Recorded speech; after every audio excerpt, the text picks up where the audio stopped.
स्वागत सुमांजलि दिए, सुस्वागत सुमांजलि दिए।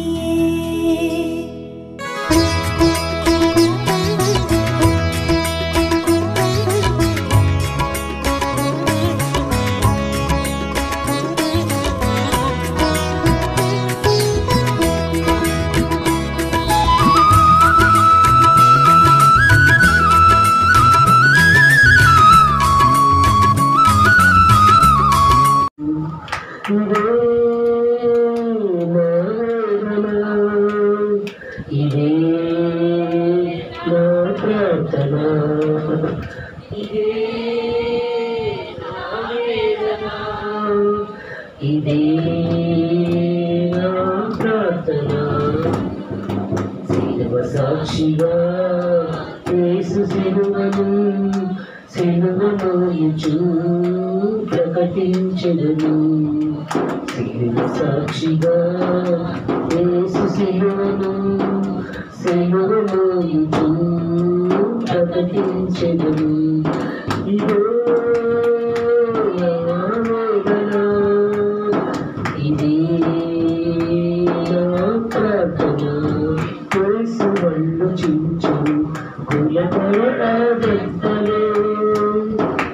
క్రీస్తు తలను గుచ్చెను మతములకి తనే చించెను. క్రీస్తు తలను గుచ్చెను మతముల కిరీటమే, నీకుల దిగబుట్టెను తనని యాదోని. సిలువలో రేలాడదీసే అధికారమే. కులమా కళ్ళు తెరుచుకో, మతమా ఉపోసుకో. సిలువ సాక్షిగా యేసు సిలువను ప్రకటించెదను. సిలువ సాక్షిగా యేసు సిలువను ప్రకటించెదను.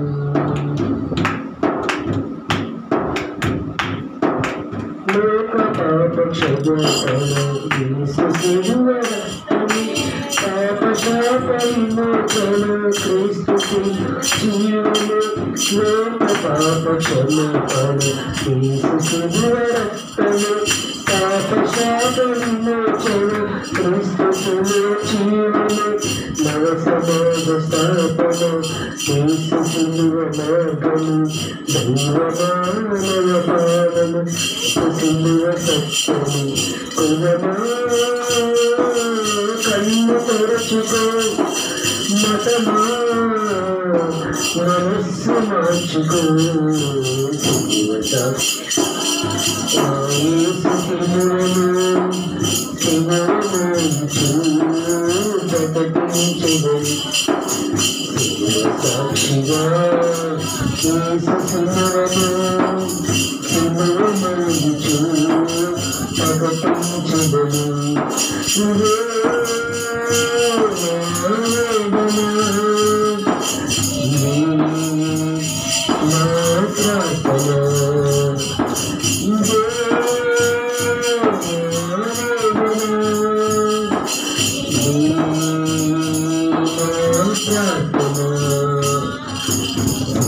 సాక్షిగా యేసు సిలువను ప్రకటించెదను. సిలువ సాక్షిగా యేసు సిలువను ప్రకటించెదను. ప్రకటించెదను. ప్రకటించెదను. హల్లెలూయా.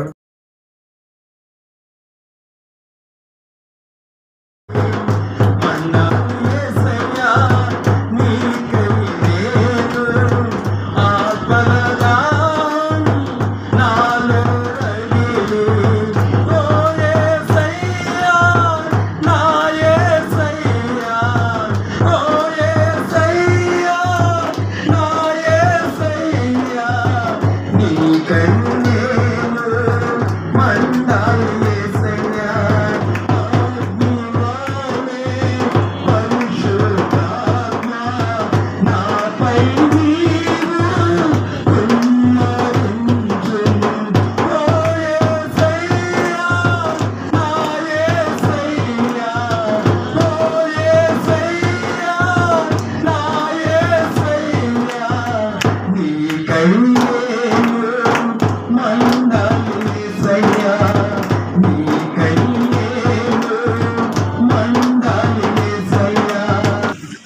ఈ యొక్క నెహ్రూ ప్రసాద్ గారు పాస్టర్ గారి యొక్క కుటుంబానికి ఇచ్చినటువంటి గొప్ప వరం ఏంటంటే ఇద్దరు సహోదరులను ఆ కుటుంబానికి ఇచ్చి ఉన్నాడు. దేవుని ఉద్దేశంలో ఇద్దరు వేరువేరుగా ఒకే ఆశయంతో, ఒకే ఆలోచనతో, ఒకే ఉద్దేశం కొరకు. ఎందుకనంటే దేవుడు మీకు ఇప్పుడు చెప్తున్నారు, 24 సంఘాలని దేవుడు ఇచ్చాడు నాకు అని చెప్పాడు. సాక్ష్యం పంచుకున్నారు. ఈ 24 సంఘాలని బలపరచాలన్నా, 24 సంఘాలని అభివృద్ధిలోకి తీసుకెళ్లాలన్నా ఇద్దరు సహోదరులు కలిసి పనిచేస్తే ఆ యొక్క సహవాసము ఎదుగుదల ఎంత ఉంటుందో మనందరికీ పరిశుద్ధ గ్రంథంలో అనేక సందర్భాల్లో సాక్ష్యాలు ఉన్నాయి. కాబట్టి ఆ యొక్క పాస్టర్ గారి యొక్క మనోవేదనని సో చక్కని పరిచర్య. నా ఉద్దేశం ఏంటంటే నాకు కూడా పరిచర్య చేయాలని ఎంతో ఆశ. సో నేను పోలేకపోతున్నాను, కనీసం వెళ్ళే వాళ్ళైనా పంపుదాం, వారికి సహకరిద్దాం.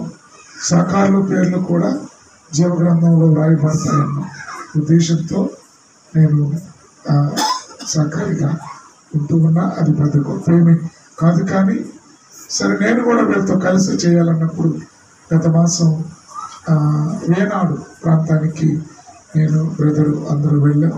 చాలా చక్కగా అందరూ చేశాం.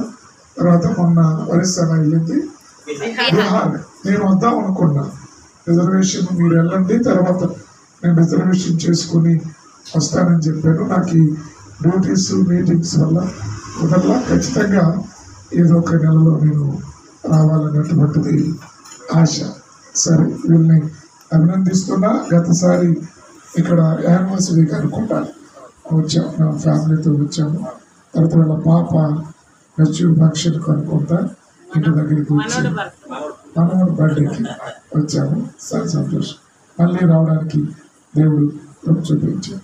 సరే కొద్ది మాటలు దేవుని మాటలు విన్నాం. దైవ సేవకులు అన్నమంతా మరొక అందరూ తెలుసు అదే అన్నారు. ఏంటి మీటింగ్ అంటే దైవ సేవకులందరూ మీటింగ్ అని. సో కొద్దిసేపు 10 నిమిషాలు దేవుని మాటలు, మనకు అవసరమైన మాటలు మనం విన్నాం. ఒక దైవ సేవకుడు అంటే దేవుడు ఏర్పాటు చేసుకున్న వ్యక్తి. దైవ సేవకుడు అంటే సంఘ కాపరి. అది ఒక బాధ్యతాయుతమైన పని, దేవుడు ఏర్పాటు చేసుకున్నటువంటి. అయితే మనలను నమ్మి ఒక 20, 30, 40, 50, 100, 200 మంది ఉన్నారు మనల్ని ఫాలో. మనం చెప్పే మాటలు వారు వినేదానికంటే మనం చేసే పనులు వారు ఎక్కువగా చూస్తూ ఉంటారు. మనకు 2 కళ్ళు అయితే మనల్ని చూసేది 2000 కళ్ళు. మనం చూసేది 2 కళ్ళతో, మనల్ని చూసేది 2000 కళ్ళు. సంఘస్థులే కాదు, బయట వారు కూడా మనల్ని చూస్తూ ఉంటారు. కాబట్టి మనం ఎంత జాగ్రత్తగా మనం ఉండాలో అన్నది దీన్ని తెలియజేస్తూ, మన మాటల కంటే మన జీవితాలే ఎక్కువ చూస్తూ ఉంటారు. కాబట్టి అంత బాధ్యతాయుతమైన పరిచర్యలో, పనిలో మనం ఉన్నాం. అలాంటప్పుడు మనం ఎంత జాగ్రత్తగా ఉండాలి. దైవ సేవకుడు అంటే సంఘం మీద అజమాయిషి చేసేవాడు కాదు. అందుకే బైబిల్లో మందకు ప్రభువులైనట్టు ఉండక మందకు మాతృలుగా ఉండండి. సో నిజమే, మనల్ని మన వెనకాల ఉన్నారు, ఒక 50 మంది ఉన్నారు, ఒక 100 మంది ఉన్నారు. అయితే వారికి మనము జవాబుదారీతనముగా ఉన్నాం. ఇలాంటి కొంచెం ఊహించేస్తాం. దైవ సేవకులకు, నేను కూడా దైవ సేవకుడిని కాబట్టి మనందరికీ ఉపయోగపడుతుంది. ఎందుకంటే సేవకులు చెప్పడానికి అలవాటు పడుతున్నారు, వినడానికి ఎవరు ఇష్టపడట్లేదు. నేను చెప్పేవాడిని కదా, నేను వినడం ఏంటి అనుకుంటాను. కాదు, a good listener is a good teacher అని ఇంగ్లీష్లో ఒక సామెత. బాగా వినేవాడు మంచి టీచర్. లేదా ఒక మంచి టీచర్ ఎవరయ్యా అంటే బాగా వినేవాడు. కానీ ఇప్పుడు వచ్చిన పరిస్థితి ఏంటంటే దైవ సేవకులు ఎవరి వాక్యాలు ఎన్నోలా చెప్పడానికి అలవాటు పడ్డారు కానీ వినడానికి ఇష్టపడట్లేదు. మనం నేర్చుకుంటే కదా మనం చెప్పేది, నేర్చుకోకుండా ఎలా చెప్పగలం? కాబట్టి మనల్ని మనం కూడా ఒక్కసారి వెనక్కి తిరిగి చూసుకోవాలి. అప్పుడప్పుడు దైవ సేవకుల మీటింగ్ ఎందుకు పెట్టాలి అంటే మన పరిచర్య ఎలా ఉంది, మన ప్రవర్తన ఎలా ఉంది, మనం ఏం బోధిస్తున్నాం, సంఘానికి ఎలా మాదిరికరంగా ఉన్నాం అని వెనక్కి తిరిగి మనల్ని మనం చూడాలి, మనల్ని మనం చూసుకోవాలి. ఎప్పుడు ఇతరులకు బోధించే మనం నీకు నువ్వే బోధించుకోవా. సో ఇతరులకు బోధించడానికి అలవాటు పడిన మనము కూడా ఖచ్చితంగా బోధించుకోవాలి. సరే, మనల్ని నమ్మి దేవుడు కొంత ఆత్మలను అప్పగించాడు. వారిని ఎలా కాస్తూ ఉన్నావు? జీతగాడిగా కాస్తున్నావా, సొంతగాడిగా కాస్తూ ఉన్నావు? సంఘములో ఉన్న ప్రతి ఆత్మ పట్ల సేవకుడు బాధ్యత కలిగి ఉండాలి. వారి కష్టాల్లో, వారి ఇరుకుల్లో, వారి ఇబ్బందుల్లో, వారి అవసరతల్లో ఖచ్చితంగా దైవ సేవకుడు పాలు పట్టులు పొంది ఉండాలి. తండ్రి లాంటి వాడు దైవ సేవకుడు. మనం రాత్రి 12 గంటల నుంచి మళ్ళీ 12 గంటల వరకు తినమంటాం.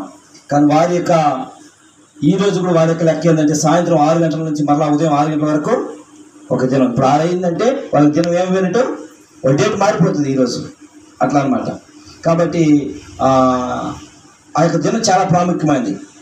అది ఎంత ప్రాముఖ్యమైందంటే నేను చెప్పాను కదా, ఐగుప్తు నుంచి వారు బయటకు వచ్చినప్పుడు ఇదే దినాన్ని వాళ్ళు వచ్చారు, ఇదే నెలలో. దానిన్నిటికీ బైబిల్లో గ్రంథాల్లో ప్రూఫ్స్ ఉన్నాయి. కానీ ఇప్పుడు చెప్పను నేను, ఎందుకంటే సమయం లేదు కాబట్టి చెప్పాలనుకున్నాను. కానీ ఇప్పుడు చెప్పడం అవసరమైన వాళ్ళు నన్ను మళ్ళీ కలిస్తే వాళ్ళకి ఆ ప్రూఫ్స్ నేను రెఫరెన్స్లు ఇస్తాను. అలాగే రెండోది ఏంటంటే, మొట్టమొదట దేవుని ఆలయాన్ని సొలొమోన్ మహారాజు కట్టారు. ఆ సొలొమోన్ మహారాజు గారు కూడా సేమ్ ఇదే రోజు మందిరానికి పునాది వేశారు. ఆ తర్వాత అనేక సంవత్సరాలు 400 సంవత్సరాల తర్వాత ఆ మందిరం కోల్చబడిన తర్వాత మళ్ళా వారు ప్రార్థన చేసిన తర్వాత మళ్ళా మరి క్రీస్తు పూర్వం 400 సంవత్సరాల పూర్వమే మరి కోరేషు పాలనలో ఎజ్రా నెహెమ్యాలతో మరలా పునాది ఇదే సమయాన ఇదే డేట్లో వాళ్ళు 2వ మందిరాన్ని కూడా పునాది వేశారు. ఒకవేళ దేవుని చిత్తం అయితే ఈ సంవత్సరం వచ్చే సంవత్సరం ఎప్పుడు వేస్తారో తెలియదు. ఖచ్చితంగా మూడో మందిరం పునాది కూడా ఇదే డేట్లో వేస్తారనేది ప్రగాఢమైన విశ్వాసం. ఎందుకంటే వారు అంతగా ఆ డేట్ని వాళ్ళు ఫాలో అవుతారు. మొదటి నుంచి వారికి ఎదుర్కొన్నటువంటి ఆ యొక్క చక్కని ఉద్దేశం. అయితే మా నాన్నగారు చెప్పినట్లు ఇది అప్పటికప్పుడు అనుకున్నది కాదు, కానీ దాదాపు 3 నెలల క్రితమే దీన్ని సిద్ధపరచుకున్నాం. ఇందాక చెప్పారు అజీబాబు అన్న, 3 నెలల క్రితమే పాస్టర్ గారు నాతో చెప్పాడు ఈ మాటని. అయితే అజీబాబు అన్నాడు, ఇప్పుడే అందరికీ చెప్పొద్దన్నా, వాళ్ళు మర్చిపోతారు, ఎప్పుడు చెప్పినా కూడా ఒక వారం ముందు చెప్తే సరిపోతారంటే వారం ముందు కరెక్ట్గా అజీబాబు అన్నకి చెప్పమని చెప్పాను. వారం ముందు కాదు, 10 రోజుల ముందే ఫోన్ చేశాడు. 10 రోజుల ముందు అందరికీ ఫోన్లు చేశాడు. మన క్రైస్తవత్వంలో నాకు జబ్బు ఏంటంటే, మనము అవసరం అనవసరం ఎక్కువ పట్టించుకుంటాం. అది నాతో సహా ఎవరైనా కూడా. ఎందుకంటే సాతాను అలా మారుస్తూ ఉంటాడు. వీడియో చేసి నేను పెట్టింది 10 రోజులు అయింది వాట్సాప్ గ్రూప్లో, జేఆర్పీ టీంతో కానీ లేకపోతే వాట్సాప్ గ్రూప్లో కానీ, ఆశ్చర్యపురం అనేటువంటి వాట్సాప్ గ్రూప్లో కానీ వీడియో చేసి పెట్టాను. అసలు వీడియో ఎంతమంది చూసారో కూడా తెలియదు. ఆ వీడియోలోనే పూర్తి ఇన్ఫర్మేషన్ ఉంది. కోయినుని అంటే అర్థమైందో, పస్కా పండుగ అంటే ఏందో, ఈరోజు ఎందుకు ప్రార్థన పెడుతున్నామో ఆ వీడియోలో అన్ని వివరాలు ఆ వీడియోలో ఉన్నాయి. కాబట్టి టచ్ ఫోన్లు వాడిన వాళ్ళు ఎవరు సామాన్యంగా ఉండరు. ఒకవేళ లేని వాళ్ళకైతే మరి అజీబాబు అన్న ఫోన్లు చేసి మరి చెప్పాడు. తర్వాత మళ్ళా ప్రార్థన చేస్తూ ఉన్నాం. ఈరోజు దేవుని మహాకృప జరిగింది. మళ్ళీ మీ అందరూ చెప్తా ఉన్నాను, మరి మీ అందరి సలహాలు, మీ యొక్క ఉద్దేశాలు అన్నీ తీసుకుంటాం. దేవుడు చక్కగా ముందుకు సాగించాలనేది మాకు ఉద్దేశం. యేసప్ప బ్రదర్ చెప్పినట్టు, ఒకవేళ ప్రసాదన లేకపోతే ఎలా దీన్ని ముందుకు తీసుకెళ్ళాలి, మరి ఎలా దాన్ని డెవలప్ చేయాలా, ఇది ఇతరులతో వదలకూడదు, మనందరం కలిసి చేద్దాం, కలిసికట్టుగా ఉందాం అనే ఆలోచన మరి యేసయ్య పండుగకు వచ్చిన రీతిగా మరి చేద్దాం, ముందుకు సాగిద్దాము. దానికి మరి ప్రాముఖ్యంగా మరలా చెప్తున్నాను మీకు, ఈ ప్రార్థన అయిన తర్వాత కానీ లేకపోతే ఆ ప్రార్థన ఆఖరిలో కానీ మీ అందరూ కలుసుకొని నాకు వచ్చి మీరు వెళ్ళే ముందు నాకు చెప్పి వెళ్ళండి ఆ విషయాన్ని కూడా. ఏంటంటే వచ్చిన వారిని ఉత్త చేతులతో పంపడం నాకు ఇష్టం లేదు, అందుకే ప్రాముఖ్యంగా ఈ మీటింగ్ పెట్టలేదు. వచ్చిన వారిని ఉత్త చేతులతో పంపడం నాకు ఇష్టం లేదు, అందుకే ఈ మీటింగు పెట్టలేదు. ఇందాక చెప్పాను ఆర్థికంగా నాకు ఎంత ఇబ్బంది ఉంది కాబట్టి నేను పెడదలుచుకోలేదని. అయితే 1,40,000 రూపాయలు రాజస్థాన్లో కేసు కట్టారు. దరిద్రులకి అంత డబ్బు కట్టినప్పుడు మరి దీవించబడి కష్టాలు పడుతున్న వారికి ఎంతో కొంత సహాయం చేయాలనేది ఒక ఆలోచన. అయితే ఈ ఏద్యప్రణ మందిరంలో యేసు ప్రభు 10 మంది కుష్ఠరోగులు బాగు చేస్తే ఒక్కడే తిరిగి వచ్చాడు, కానీ మాకైతే చాలామంది వచ్చారు. దేవునికి స్తోత్రం. 24 మందిరాల్లో చాలామంది వచ్చారు. ఇంకా రాబోతున్న అందరూ కూడా వస్తారని నా విశ్వాసం. వచ్చే సంవత్సరం అంటే వచ్చే సంవత్సరం కాదు, 7వ నెల మీ అందరికీ బాగా తెలుసు. 7వ నెల 9, 10, 11 3 రోజులు ఉంటాయి. ఈ 3 రోజుల్లో సాయంత్రం వచ్చే సాయంత్రం రావచ్చు, ఉదయం వచ్చే ఉదయం రావచ్చు, మధ్యాహ్నం రావచ్చు, 11, 9, 10, 11 3 రోజులు ప్రేయర్ మీటింగ్స్ ఉంటాయి. అందరికి తెలియజేయండి. వాస్తవంగా ఇది 12 మంది మాత్రమే, అంటే మన 18 మంది, మన జేఆర్పీ టీంలో 18 మంది మాత్రమే చెప్పాలనుకున్నాం. తర్వాత 24 మంది చెప్దాం అనుకున్నాం. తర్వాత 30 మంది, తర్వాత స్పాన్సర్లు కలుపుకొని ఇప్పుడు 50 మందికి అందరికి చెప్పాం. అయితే అందరూ దూర ప్రాంతాల్లో మారుమూల ప్రాంతం ఎస్ఏ పనులు చెప్పినట్టు మనుగోలు లేదు కాబట్టి గమకం రావడానికి దూర ప్రాంతం కాబట్టి రాలేకపోయిన వారు కొంతమంది ఉన్నారు. ఏదేమైనప్పటికీ ప్రార్థన చేద్దాం. బ్రదర్ చెప్పినట్టు అందరూ మా నాన్నగారు చెప్పినట్టు ప్రార్థన చేద్దాం. దేవుని చిత్తం అయితే మరి మీ యొక్క శక్తి యుక్తులను రేపు జూలై 7వ నెల 9, 10, 11 3 రోజులు ప్రేయర్ మీటింగ్స్ ఉంటాయి. కాబట్టి మీరు తెలియజేయండి. 100 మందిని పిలుస్తారో 2,000 మందిని పిలుస్తారో పిలవండి. ఎంతమందిని పిలిచినా కూడా జేఆర్పీ టీం సేవకులకు మాత్రము స్పెషల్ కానుకలు ఉంటాయి. అది కానుకల్లో బహుమానాలు ఇవ్వమంటారా కానుకలు ఇవ్వమంటారో జేఆర్పీ టీం వాళ్ళే నాకు చెప్పండి ముందుగానే. ఈ మీటింగ్ అయిపోయిన వెంటనే నేను సిద్ధపరచుకుంటాను. కానుక ఏంటి పాస్టర్ గారు అంటే కానుక ఇస్తాను, లేదు పాస్టర్ గారు కానుకొద్దు బహుమానాలు ఏంటంటే ఏమి ఇవ్వాలో చెప్తే మీరందరూ డిస్కషన్ చేసుకుంటే అదే ఇస్తాను. ఎందుకంటే మీ సంతోషమే నా సంతోషం కాబట్టి అది ముఖ్య ఉద్దేశం. ఆ తర్వాత ఎవరైతే సేవకులు వస్తారో వాళ్ళందరికీ కూడా కానుకలు ఇస్తాం, వాళ్ళకైతే ఖచ్చితంగా కానుకలు ఇస్తాం. కాబట్టి ఈ విషయాలు మీ ప్రార్థన జ్ఞాపకం చేసుకోండి. కాబట్టి ఇంకొక ప్రాముఖ్యమైన విషయం ఏంటంటే మరి ఈ యొక్క సహవాస కుడికిలో మనం కలుసుకున్నటువంటి వాళ్ళలో స్పాన్సర్స్ మనకు ఈ యొక్క సేవకు సహకరించే వాళ్ళలో మరి 2 మన మధ్యలో ఉండడం చాలా గొప్ప విషయం. మొట్టమొదటిది స్థానికుడు, నా స్నేహితుడు, మరి మా ఊరివాడు, మా జత పని వాళ్ళు కలిసినటువంటి మరి జయరామ్ మన మధ్యలో ఉండడం చాలా సంతోషం. అందరూ గట్టి క్లాస్ పెట్టాలని ప్రభుత్వం చేస్తున్నాం.